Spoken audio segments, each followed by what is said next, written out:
Bueno, sin más ni menos voy a invitar a que el profesor Néstor pase adelante, por favor. Vamos a la segunda exposición. Un fuerte aplauso para él, por favor.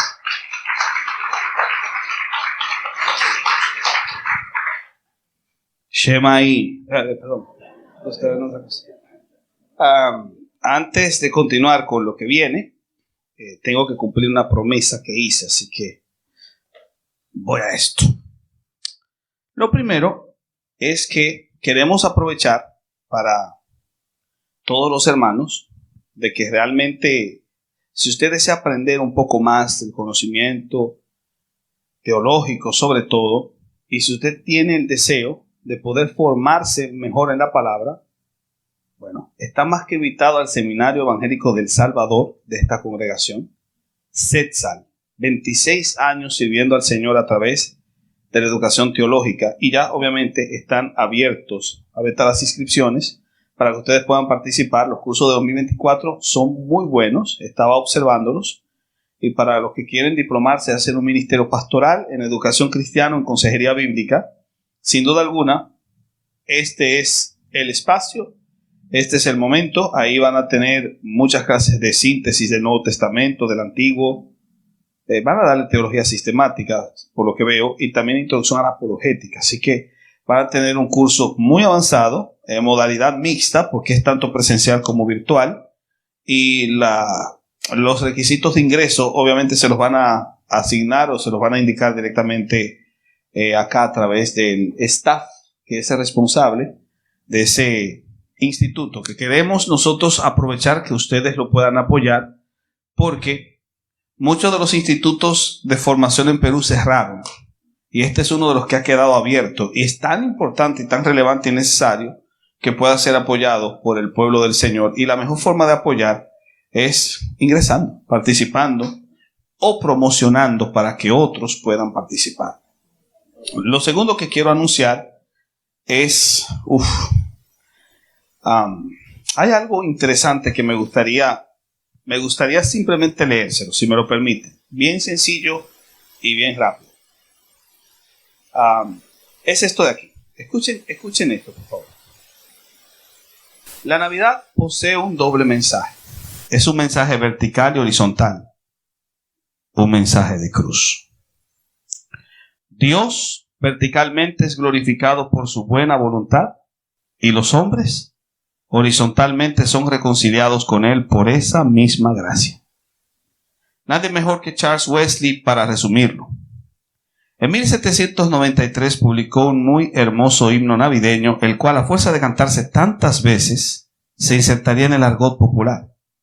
Dicha canción replica el coro angelical, y en ella encuentro el mejor cierre para nuestro cuarto capítulo. Se oye un son en alta esfera, en los cielos gloria a Dios, al mortal paz en la tierra, canta la celeste voz. El Señor de los señores, el ungido celestial, a salvar los pecadores vino al mundo terrenal. Gloria al Verbo encarnado, en humanidad velado, gloria al Santo de Israel, cuyo nombre es Emmanuel. Príncipe de paz eterna, gloria a ti, Señor Jesús. Entregando el alma tierna, tú nos traes vida y luz. Con los cielos alabemos, al eterno Rey cantemos. A Jesús, que es nuestro bien, con el coro de Belén canta la celeste voz.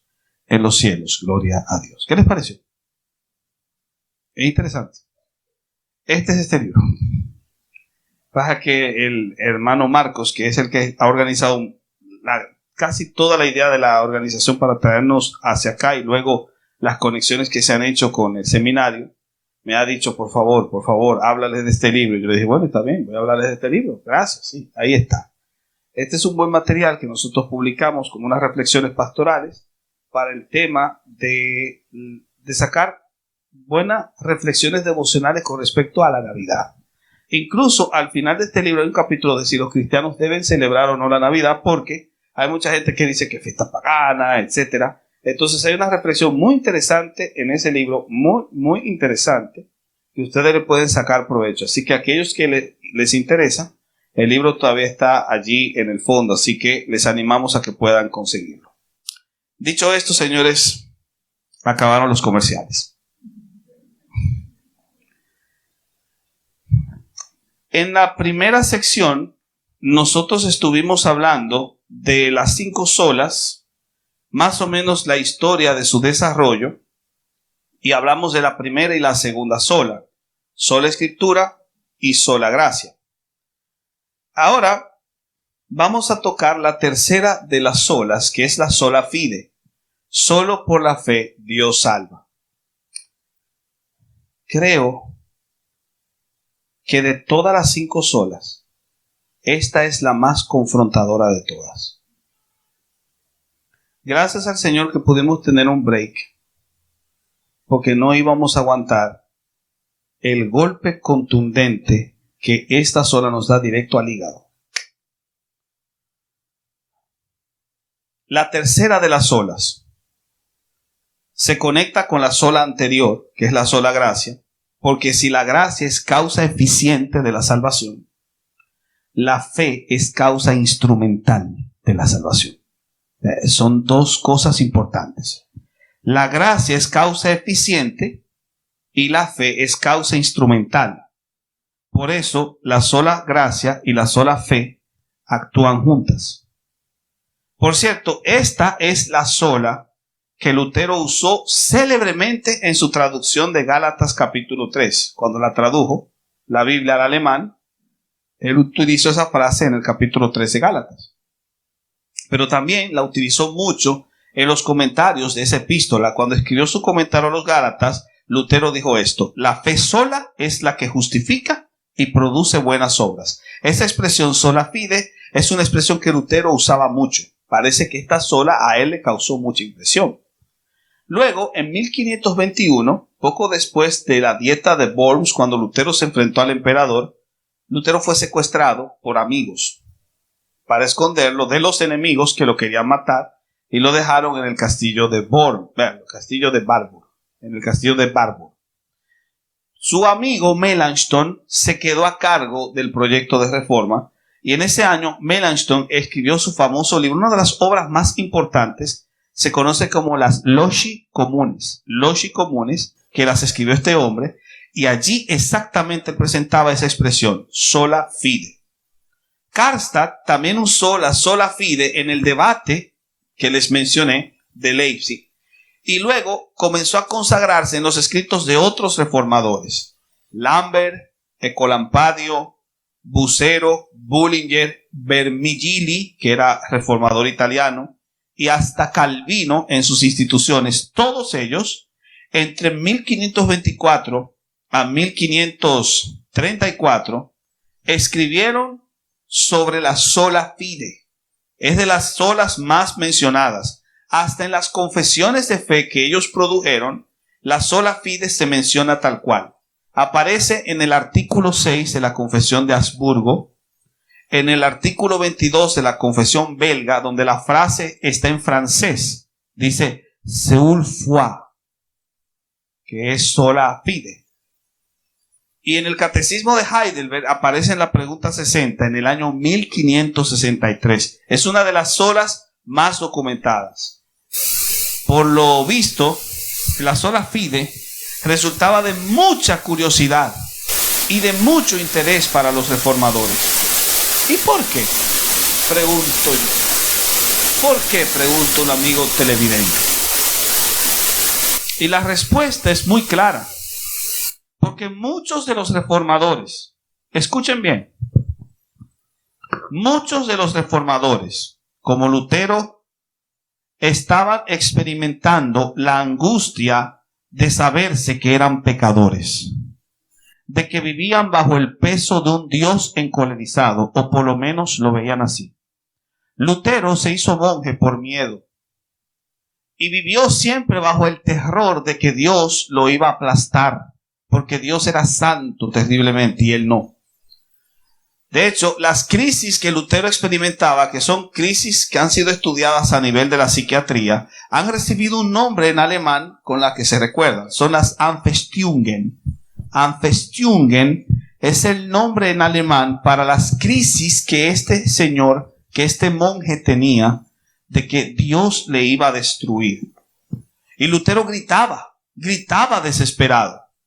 Uno de sus compañeros lo escuchó gritando mientras se golpeaba a sí mismo torturándose. Y cuando casi estuvo a punto de morir de inanición, porque hizo unos ayunos extremos, uno de sus padres confesores se le acercó y le preguntó: ¿qué es lo que pasa, Lutero? ¿Qué es lo que pasa, hermano Martín? Y dice: es pecado, padre, es pecado, perdóneme. Pero, hermano Martín, ¿qué pasó? He pecado, he cometido un pecado terrible. ¿Cuál es? ¿Pero cuál, hermano Martín? Porque usted lo que ve ayunando y orando, ayunando y rezando. ¿Qué pecado? Y con lágrimas en los ojos, Lutero dijo: yo odio a Dios. ¿Y por qué? ¿Qué cosa más terrible? ¿Por qué? Yo odio a Dios porque Dios me odia a mí. Y Dios me odia porque es santo y yo no. Y estoy terriblemente bajo la angustia de que me voy a ir al infierno. Y comenzó a gritar. Y el hermano le dice: ¿qué buscas, hermano Martín? ¿Qué estás buscando? ¿Y saben qué dijo este hombre quebrantado? Dijo: busco un Dios que pueda amar y que me ame a mí tal como soy.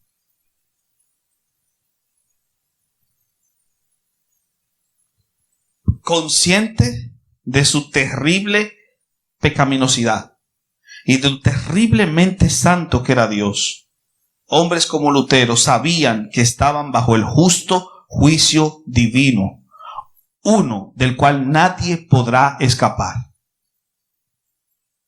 De hecho, hay un cuadro muy patético. Excusen, la palabra patético no la entiendan como algo malo, pero hay un cuadro patético en las Escrituras.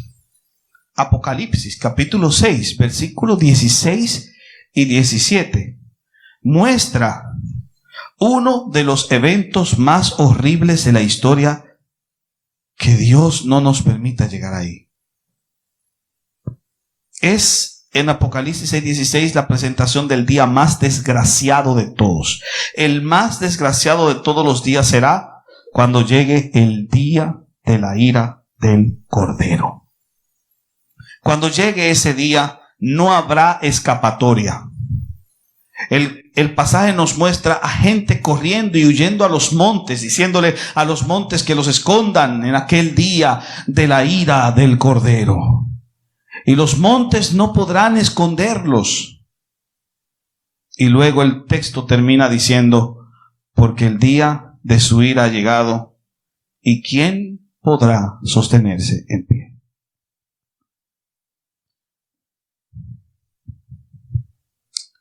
Creo que quien mejor ha expresado ese terrible anuncio de quién podrá sostenerse en pie, sorprendentemente fue una cantautora de jazz de los años 50 que se llamaba Nina Simone. Nina Simone, en una canción muy famosa que se llama Oh Sinner Man, oh pecador, ella describe con tétricos colores el cuadro de Apocalipsis 6:16. Escuchen la traducción que hice de esa canción. Escuchen. Oh pecador, ¿a dónde vas a correr en aquel día? Bueno, corro a la roca. Por favor, escóndeme en aquel día. Pero la roca lloró: ya no puedo esconderte. No voy a esconderte en aquel día. Dije: roca, ¿qué te pasa? ¿No ves que te necesito? Así que corrí al río, estaba sangrando. Corrí al mar, estaba hirviendo en aquel día. Así que corrí al Señor: por favor, escóndeme. ¿No me ves orando aquí abajo? Pero el Señor dijo: vete al diablo. Y el diablo estaba esperando en aquel día.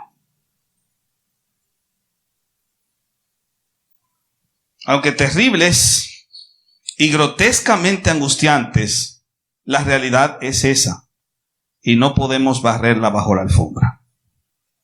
Tal es la condición del pecador. ¿Hay esperanza para él?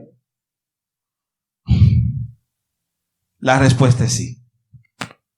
En Romanos capítulo 5, versículos 1 y 2, en los versículos 6, en el verso 8 hasta el 11. Romanos 5, 1 y 2, 6 y 8 al 11. Nosotros vamos a encontrar cómo se nos indican tres cosas en ese pasaje. Primero, se nos proveyó, señores, un escape inesperado, porque el texto comienza diciendo: justificados pues por la fe, tenemos paz para con Dios por medio de nuestro Señor Jesucristo. Fuimos justificados, fuimos declarados inocentes por medio de ¿qué? De la sola fide. Un don que Dios nos dio, un don por el cual se nos hizo amigos con Dios, porque dice que tenemos paz para con Dios. Así, Dios, que tenía el puño cerrado para aplastarnos a todos, en vez de un puño crispado dispuesto a aplastarnos, por la sola fe tenemos una mano abierta invitándonos a entrar. Ahora tenemos esperanza, puesto que tal justicia no descansa en nosotros, ha sido imputada por Cristo. No es nuestra, era suya. Aquí, señores, encontramos el segundo punto. Un motivo inesperado. El versículo 6 y el 8 nos habla de que Dios muestra su amor para con nosotros, en que siendo aún pecadores, Cristo murió por nosotros. La cruz es el motivo. Cristo murió en nuestro lugar. Recibió toda la ira para mostrar el amor divino. Toda la ira. Señores, Cristo murió tu muerte para que tú puedas vivir su vida. Repito, Cristo murió tu muerte para que tú puedas vivir su vida. Es un amor inmerecido en el que toda la teología se resume.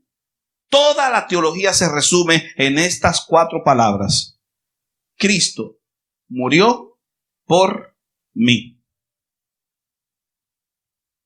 O como dijo Lutero cuando descubrió esta verdad, en su lengua natal gritó: Mein Gott, für mich, que se traduce: Dios mío, por mí.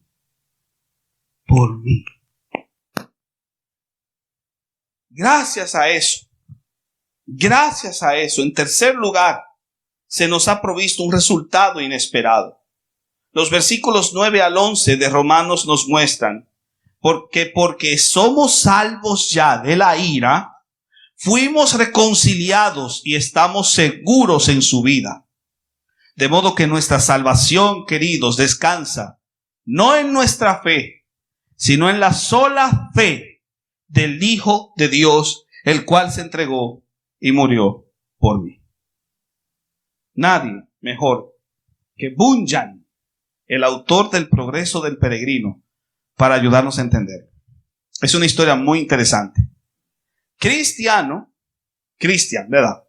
El protagonista de la historia está cargando este bulto lleno de pecados de su vida, cargándolo muy pesado, y le han dicho que suba a una colina, y cuando suba a la colina será libre de su culpa. Cuando sube la colina con todo ese peso, encuentra en la cima dos cosas: encuentra una cruz y encuentra una tumba vacía. Y cuando mira la cruz, de pronto siente como las cadenas que le ataban el peso en la espalda se desprenden y toda la carga cae por su propio peso, comienza a rodar y cae en la tumba vacía. Y la tumba se cierra, enterrando para siempre su carga, enterrando para siempre su culpa, enterrando para siempre su pecado. Y cuando se ve libre, comienza a cantar.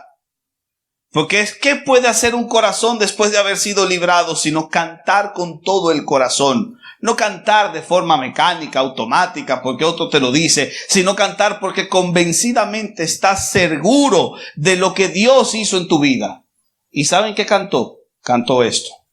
Vine cargado con la culpa mía, de lejos sin alivio a mi dolor, mas en este lugar, oh, qué alegría, mi solaz y mi dicha comenzó. Aquí cayó mi carga y su atadura. En este sitio rota yo sentí. Bendita cruz, bendita sepultura. Y más bendito quien murió por mí.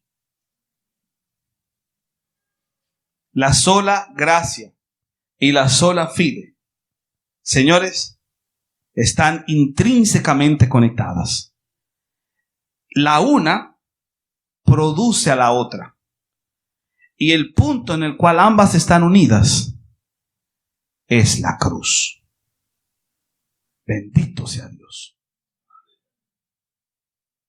De eso trata la sola fide. Ahora pasemos a la cuarta sola. Solo Cristo. Miren, esta es la cuarta sola. Y el énfasis es la mediación de Cristo, es decir, su figura como la única garantía de vida eterna. La salvación descansa solo a través de Cristo. Y Él es el único que provee salvación y vida para todos.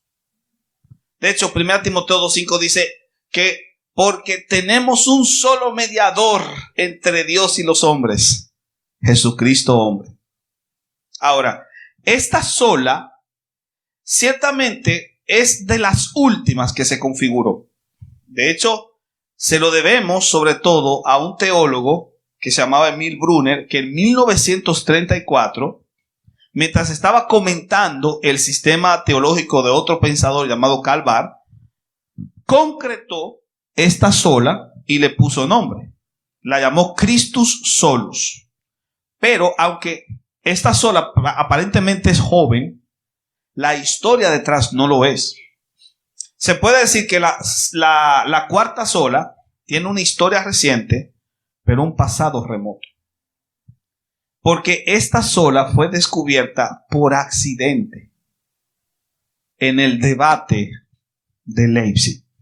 En ese debate en el que Lutero se enfrentó a Jan Eck, en ese debate, la descubrió por accidente. La historia es interesantísima. Porque Lutero, debatiendo con Eck, los debates no eran como ahora, como el debate que yo tuve el sábado. Una hora o 2 horas, no. Los debates eran de meses. Eran conferencias enteras que duraban días. Debatiendo, escribiendo las líneas. Y en una de esas se iba y se investigaba. Porque si el tipo tiraba un pacatazo en la primera ronda, bueno, entonces iban a un descanso que era de un día. Entonces el otro se iba preparando, leyendo los argumentos, que fue lo que este tipo dijo. Entonces cuando leía, descubrían cosas y las utilizaban para replicarla en las siguientes rondas, que era el round siguiente, era al otro día o a los 2 días, etc. En uno de esos rounds, Lutero consultó la historia de la iglesia. Y cuando descubrió esto, se asustó.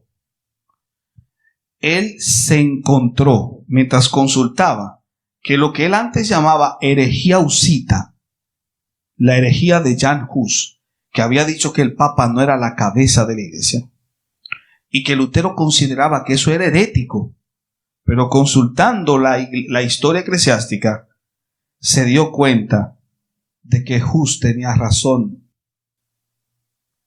El Papa no podía ser la cabeza de la iglesia. Solo Cristo. Ante su sorprendente hallazgo, Lutero, alarmado, exclamó: éramos husitas y no lo sabíamos. En Leipzig, a Lutero se le derrumbaron los últimos resquicios de confianza que todavía tenía hacia el sistema papal. Es que no podía el pontífice de Roma ser la cabeza de la iglesia. Ese puesto solo le corresponde a Cristo. Y de ahí se sintetizó toda la argumentación que él utilizó después en el siguiente round, donde desbarató al garrotero de Ek. Y el desbarate de ese garrotero se dio con ese grito que conformó la cuarta sola. Solo Cristo. Ahora pregunto yo, ¿qué implicaciones conlleva esto para todos nosotros? Les voy a decir por lo menos dos implicaciones que encuentro. La primera es que resalta solo Cristo, la mediación de Cristo. De acuerdo con 1 Timoteo 2:5, queridos, uno de los credos más antiguos, debo decir, reconoce que solo hay un mediador entre Dios y los hombres, María. No, perdón, Pedro. No, caramba, ¿quién? Jesucristo, hombre. Jesucristo, hombre. Jesucristo, hombre. Ese credo esconde una serie de verdades impresionantes respecto a la fe cristiana.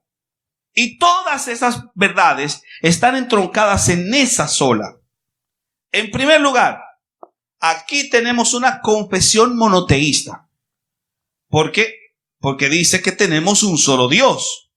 Cuando tú lees el texto, te dice, porque hay un solo Dios y un solo mediador. Entonces tenemos una confesión monoteísta que dice que hay un solo Dios. Quiere decir que ninguno de aquí es politeísta ni cree en muchos dioses. Creemos en un solo Dios. Pero hay una segunda cosa que viene aparejada. Y es que esa confesión también marca una diferencia. ¿Qué es lo que hace diferente al cristianismo de otras confesiones que son monoteístas? Porque el Islam cree que hay un solo Dios. Los judíos creen que hay un solo Dios. Pero la segunda parte no la creen. Y eso es lo que nos hace diferente a nosotros de ellos. Porque ellos nunca dirían que hay un solo mediador. La idea de mediación nos hace diferentes. Hay un solo mediador y se llama Jesucristo. De hecho, la palabra mediador tiene un sentido y es estar en el medio. Y estar en el medio quiere decir dos cosas, queridos. Primero, que Cristo nos representa ante Dios. Cristo representa a Dios ante el hombre, pero también representa al hombre ante Dios. Y lo segundo es que Cristo no solo nos representa, sino que también al ser mediador intercede por nosotros. En clave expiatoria, Cristo es quien sustituye al hombre ante Dios, porque fue quien murió por cada uno de nosotros. Pero en clave devocional, Cristo intercede y ora por aquellos a quienes representa. Él es nuestro abogado. Una tercera cosa que vemos es que hay una razón de por qué Cristo es el mediador. ¿Por qué Jesús es el mediador? Y la respuesta dice, porque hay un solo mediador entre Dios y los hombres. Jesucristo, hombre. Hombre. Ahí está la clave. Solo un hombre puede representar al hombre. De ahí el énfasis, Jesucristo, hombre. Cristo se identifica contigo y conmigo cuando se encarnó y cuando murió en la cruz. Y si yo te preguntase por qué Cristo es el mediador del nuevo pacto, la respuesta es porque nos representa y porque se ofreció voluntariamente para librarnos del juicio inminente, ocupando nuestro lugar para que podamos decir con Lutero, mein Gott, for mich, Dios mío, por mí. Y saben, por supuesto que esta idea de mediación es un atentado contra el culto a María. Es un atentado contra los resortes básicos de la liturgia de Roma. Es un atentado contra la epistemología del culto a los ídolos. Porque solo tenemos un mediador. Eso es lo primero. En segundo lugar, o la segunda implicación que yo veo es que el solo Cristo, esa de ahí, no solo te habla de Jesús como mediador. No, sino que te habla de Jesús como cabeza de la iglesia. Hay otro texto que es Efesios 4, 15 al 16. En este texto se nos dice que la base que dirige a la iglesia es solo Cristo. ¿O no dice ese pasaje que debemos crecer en todo en aquel que es la cabeza? Esto es Cristo. Precisamente en ese punto es donde se volvió más amargo el debate de Leipzig. En ese punto. Porque en algún momento Eck, cuando escuchó a Lutero hablar de solo Cristo, lo acusó de husita. Y eso fue lo que hizo que Lutero fuese a mirar los libros, y cuando descubrió la bíblica postura de Hus, gritó: éramos husitas si no lo sabíamos. Cristo, no el Papa, es la cabeza de la iglesia. ¿Y qué implica esto? Primero, que Cristo es el que dirige la iglesia. En Él se halla toda la dirección y toda la mente de la iglesia. Así como en la cabeza se halla el control de tu cuerpo. La cabeza controla el cuerpo, no al revés. ¿Sí o no? Lo segundo es que Cristo es quien le da crecimiento a la iglesia. Porque Pablo dice que la cabeza favorece al crecimiento del cuerpo. Todo el progreso de una iglesia depende solo de Cristo. Él es quien mantiene unida a la iglesia. Y lo último es que Cristo es el rostro de la iglesia. Porque en la cabeza está el rostro, no en la espalda. En la cabeza. O sea, ¿sabes a qué significa que Cristo es la cara de la iglesia? ¿Qué es lo que te da la cara? ¿Acaso no te da identidad? Serías, si no tuvieras esa cara.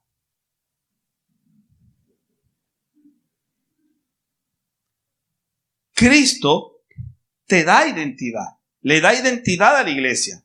Señores, Cristo, no los líderes. Cristo es la cara de la iglesia. Cristo es el que representa a la iglesia. Cristo es quien le provee identidad. Y ¿saben una cosa? No sé si aquí se usa esa expresión. Yo doy la cara por esa persona. ¿La han usado? ¿La usan aquí? Dar la cara es defender a una persona. ¿Sí o no? Pues Cristo es quien defiende a la iglesia porque es quien da la cara por ella. ¿No fue eso lo que le dijo a Pablo en el camino a Damasco? ¿Por qué me persigues? ¿A quién perseguía a Pablo? A los pobres del Señor, a los cristianos. Pero cuando los perseguía a ellos, lo perseguía a él. Entonces, lo que se debatía en Leipzig, más que una discusión de árida teología, era una de las doctrinas claves del cristianismo. Lutero desenmascaró el aparato antibíblico del sistema papal y enfatizó el valor de Cristo como mediador y cabeza. A pesar de lo que dijese Eck, porque Eck dijo que fue quien ganó el debate, como hay algunos, no quiero ni decir eso, pero Eck se murió creyendo que ganó el debate. Sin embargo, quien ganó el debate fue quien estuvo más apegado a la Biblia, Lutero. Y Pedro estaría de acuerdo con las conclusiones que se cifraron en la cuarta sola. Y si usted no me cree, léase capítulo 4, versículos 11 y 12 del libro de Hechos. Y convénzase por usted mismo. De eso trata la cuarta sola. Y ahora pasamos a la última. Soli Deo Gloria. Acá, señores, entramos en la última sola. No fue la última en ser descubierta, pero es la sola que unifica a todas las demás. Todas las demás solas dependen de esta. Esta es su base. Y esta sola tiene su expresión en la Biblia, porque usted la encuentra tal y cual en 1 Corintios 11:7, donde dice: todo lo que hagáis, hacedlo para la gloria de Dios. De hecho, el Salmo 19:1 nos menciona esta sola gloria cuando dice, los cielos cuentan la gloria de Dios. De hecho, habían artistas musicales en el siglo XVIII que firmaban sus partituras musicales con esa sola. Soli Deo Gloria era la firma de Händel y la firma de Bach, de Johann Sebastian Bach. De hecho, era la sola favorita de ese músico. Se piensa que cuando esta sola se insertó, quien la insertó fue otra vez Emil Brunner. Pero esa sola la descubrió Lutero un año antes del debate de Leipzig. Cuando lo jalaron a capítulo los monjes agustinos en la famosa disputa de Heidelberg, Lutero comenzó a hacer una crítica a la teología de la gloria. ¿Puedes poner la diapositiva? Hizo una crítica a la teología de la gloria que fue denunciada por Lutero en la tesis 21. En la tesis 21 de Heidelberg, si mal no recuerdo, decía, la ley dice, haz esto y esto nunca se hace. La gracia dice, cree esto y todas las cosas están hechas. Si mal no recuerdo, creo que esa es la tesis 32. En la tesis 21, Lutero habla de teología de la gloria y teología de la cruz. ¿Y qué es lo que quería decir Lutero con esto de teología de la gloria y teología de la cruz? Que la teología de la gloria, que era la que él veía que se enseñaba, aunque sea en práctica en su época, enfatizaba que la obra de la salvación dependía del hombre. Y por eso Lutero anteponía a esa teología que le daba gloria al hombre, la teología de la cruz, donde la gloria de la salvación no está en el hombre, sino en la iniciativa de Dios. La única digna obra de admiración es la obra de Dios, no la obra del hombre. Porque el cristiano debe vivir solamente para glorificar a Dios, porque la obra de la salvación es glorificada en la obra de Dios. Dios es quien se glorifica, porque Dios es quien salva. Así que en Heidelberg, señores, en Heidelberg, Lutero magistralmente presentó esta postura crítica y le cambió el sentido a la teología de la gloria. La desenfocó del hombre y la colocó en Dios. El mensaje es claro. La gloria de la redención y la vida de fe solo descansan en Dios. Más aún, hay dos cláusulas que definen tu vida, oh cristiano que me escuchas. La primera, vivir por Él. Y la segunda, vivir para Él. Una vida centrada en vivir por Dios y para Dios. Eso es lo que pretende la quinta sola. Y yo creo que esta sola es retadora. Porque ¿cuántos de los que estamos aquí nos identificamos como cristianos, pero podemos realmente decir que nuestra vida es un monumento a vivir por Dios y para Dios? ¿Qué implicaciones conlleva esto para ti y para mí? En primer lugar, y son dos cosas, esta quinta sola atiende a eso que salió ahí, al proceso salvífico. ¿Y por qué? Porque la iniciativa de la salvación, señores, procede de Dios. Y no solo procede de Dios, depende de Dios. De ahí que nadie puede jactarse por sus obras, para que nadie se gloríe. De ese modo, afirma Pablo, Dios nos salvó para mostrar las riquezas de su gracia. No para mostrar mi poder o mi capacidad. De hecho, me gusta lo que decía Sproul. Si estamos en el paraíso, fue solo gracias a Dios. Él es el autor y consumador de la fe, no yo. Él es quien perfecciona la obra que Él inició, no yo. En este sentido, la salvación es por Él. Por Él, no por mí. Pero hay una segunda cosa. Y tiene que ver con la vida de fe. La vida de fe.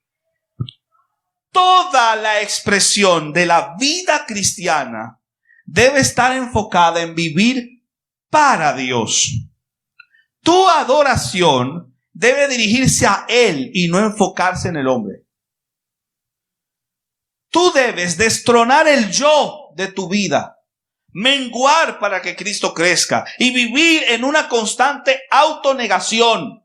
El que quiera ser mi discípulo, niéguese a sí mismo, tome su cruz y sígame. Este hombre que vive para Dios debe gritar con Pablo que ya no vivo yo, sino que vive Cristo en mí. Que para mí el vivir es Cristo. Y de hecho, hay dos pasajes que ilustran todo lo que estoy diciendo. 1 Corintios 10:31, que creo que está ahí, si ahí está, dice: todo lo que hagáis, hacedlo para la gloria de Dios. Todo. Y el otro, Romanos 14:8, dice: y si vivimos, para Él vivimos. Y si morimos, para Él morimos. Sea que vivamos o que muramos, del Señor somos. Esta frase hace de ese himno que escribió Francis Ridley Havergal, allá para los 1800, escribió un himno que, ese himno cuando yo era pequeño lo cantaba mucho mi abuela y me tocó mucho el alma. Se llamaba Entera Consagración. ¿Lo han escuchado? Que mi vida entera esté consagrada a ti, Señor, que a mis manos pueda guiar el impulso de tu amor. Lávame en tu sangre, Salvador. Límpiame de toda mi maldad. Traigo a ti mi vida para ser, Señor, tuya por la eternidad.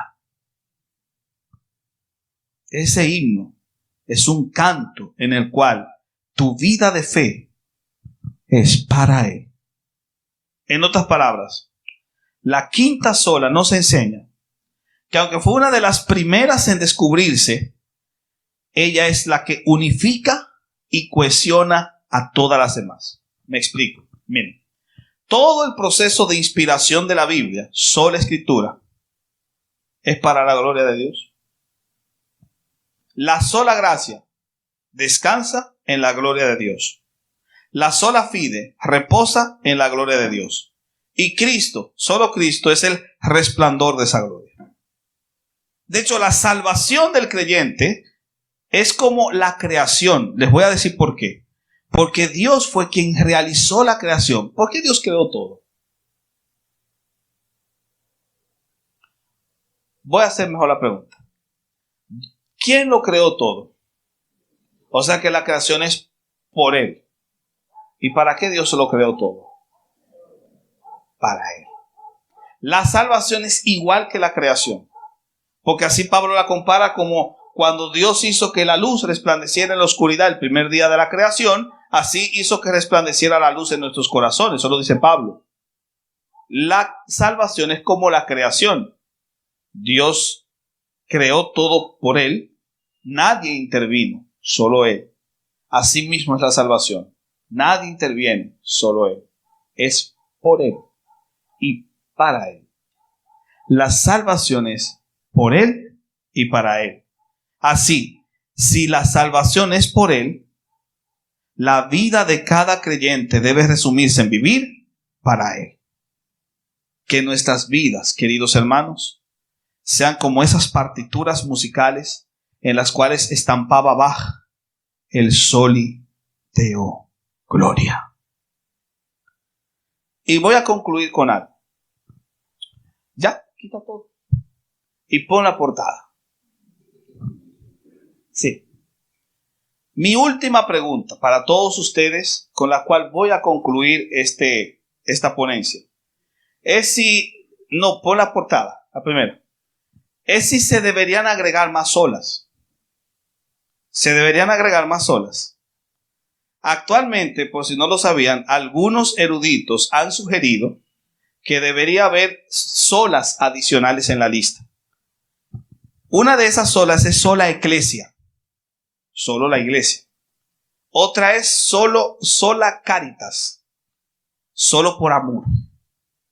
Y la otra es solo espíritu, solo por el espíritu, para hablar de la experiencia pentecostal, que debería como insertarse ahí. Hay otros grupos que son más radicales y dicen que eliminemos todas las solas y nos quedemos con una. ¿Saben cuál? con el solum nomen, solo por el nombre, ya que el nombre de Jesús lo contiene todo, contiene todas las solas, así que nos quedamos con una. Pero otros han propuesto que incluyamos otras más. Por ejemplo, solus santos, solo los santos. Solus voluntatem Dei, solo por la voluntad de Dios. Solus precatio, solo por la oración. Nisi de nuo natus, solo por el nuevo nacimiento. Y esta última. Sola fructus in tantum Dei. Eso quiere decir solo por el fruto. Los conoceréis. Esa última que les acabo de mencionar la propuso un estudioso, se llama Penny Dutoit. ¿Y saben de cuántas solas él está hablando? De 12, que deberían ser 12 solas para que tengamos como una base más reformada en todas nuestras iglesias, que por no conocer las solas, cada día se pierde gente. Pero, ¿qué ustedes creen? ¿Creen que deberíamos agregar más solas?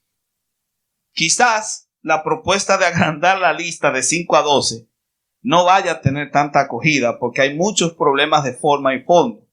Sin embargo, algo que yo quiero que se quede muy claro acá, y es una cosa segura, es que no importa si agregamos más o nos quedamos con esta, las 5 solas así como están, han sido un excelente resumen de las doctrinas fundamentales del protestantismo. Y no solo del protestantismo, del cristianismo en su más profunda base bíblica, desde su inicio hasta el día de hoy. Todo el cristianismo se resume en esas 5 solas. Y si hay una denominación que no las asume, ya dejó de ser iglesia. Deus permitat nos ut semper illum memoremus. Que Dios permita que siempre lo recordemos. Terminamos nuestra conferencia.